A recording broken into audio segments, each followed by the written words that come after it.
typical short sellers target gains from a financial markets. This was different. It was a two-sided attack, a vague criticism of our financial standing, and at the same time,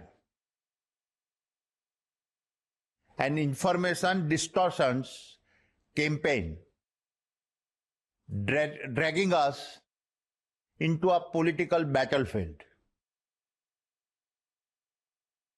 The attack was a calculated strike 2 days before the closing of our follow-on public offer, amplified by a segment of vested media. It was designed to defame us, do maximum damage, and erode our hard-earned market value. Given the noise, despite successfully raising rupees 20,000 crores through India's largest ever FPO, we made the extraordinary decision to return the proceeds. This underscored our dedication to our investors and our commitment to ethical business practices. In these situations, where most companies would have gone under, our liquidity become our greatest assets. I would like you to picture Khavda, sat in one of the world's toughest deserts, and now home to the world's largest renewable energy installations spanning several hundred square kilometers, already generating 3,000 megawatt of clean energy. Our aggressive timeline aims to develop 30 gigawatt capacity in the next 5 years. This will be enough to power nations like Belgium and Switzerland. For us, the Khavda Park is a testimony of our commitment to sustainability and a symbol of our national pride. Furthermore, visualize the world's largest redevelopment project in Mumbai's Dharavi has been transformed the world's largest slum over the next decade. Not only will this provide dignity of living to its over 1 million residents, but at the same time, this will build an unmatched ecosystem of a sustainable living and innovation in the heart of Mumbai.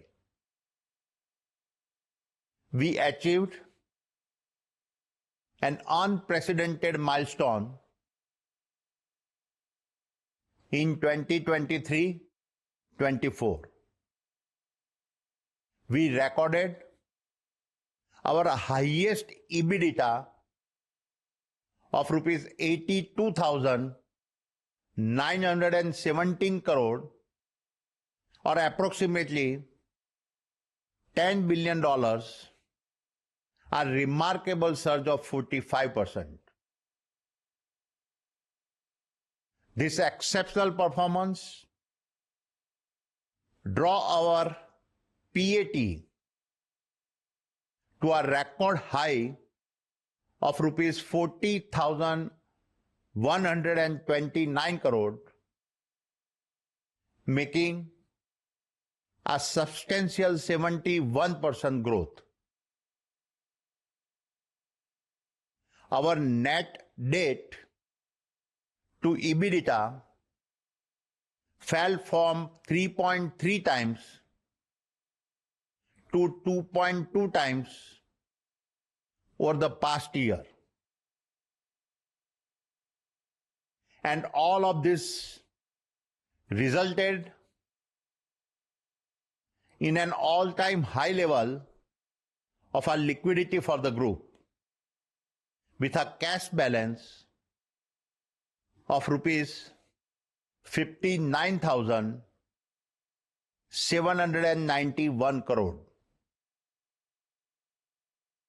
These metrics demonstrated our highly stable infrastructure platform and lead to a series of rating and outlook upgrades.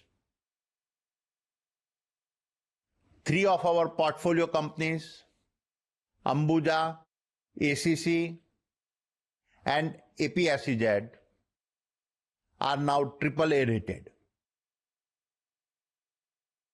Kutch Copper, a pioneering project in Mundra within the AEL portfolio, commenced operations at its greenfield copper refinery.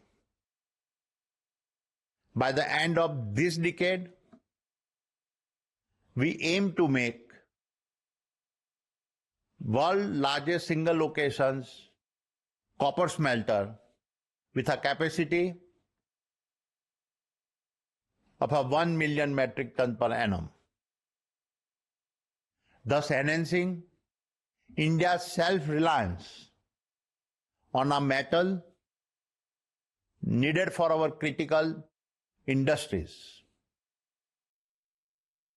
Given renewable energies growth potential, Adani Green Energy revises FY30 targets from 45 gigawatt to 50 gigawatt. In the year, we added 2.8 gigawatt, 15% of India's total renewable capacity addition.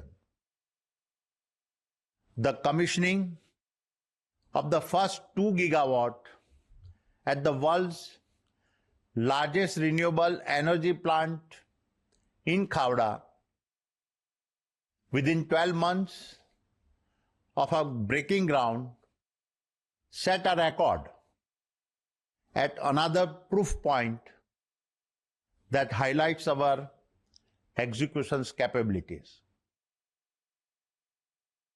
Let me mention a few more of our operational highlights. Adani Power's operating capacity increased by 12% to 15,250 megawatt, with the commissioning of a 1600 megawatt transnational ultra supercritical thermal power plant at Goda. This makes the first power plant in India to export all its power to a neighboring nation. Adani Energy Solutions continue to commission the much needed critical transmission infrastructure, including 2 765 kV lines, Our transmission order book stands at rupees 17,000 crores. And our smart metering order book has expanded to 228 lakhs units.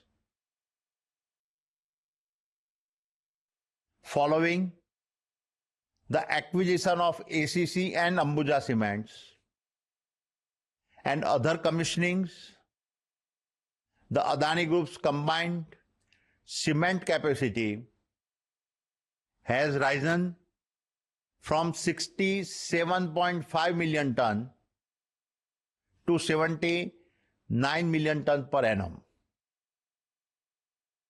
And our EBITDA per ton has more than doubled since the acquisitions. We are well on the path towards our target of 140 million ton per annum by 2028. We are also proud that Ambuja Cements was the lead supplier for India's longest sea bridge, the 21.8 kilometers long Mumbai Trans-Harbour Link. Our media entity, NDTV, expanded its presence regionally and scaled digitally with a 39% increase in a global digital traffic. Keeping in mind the quality of programs we intend to broadcast, we also invested in cutting-edge, next-generation digital infrastructure and added new facilities in BKC, Mumbai and NCR, Delhi. And as we make our way towards becoming a $10 trillion economy by 2032, our spend on infrastructure is expected to grow at a CAGR of 20 to 25%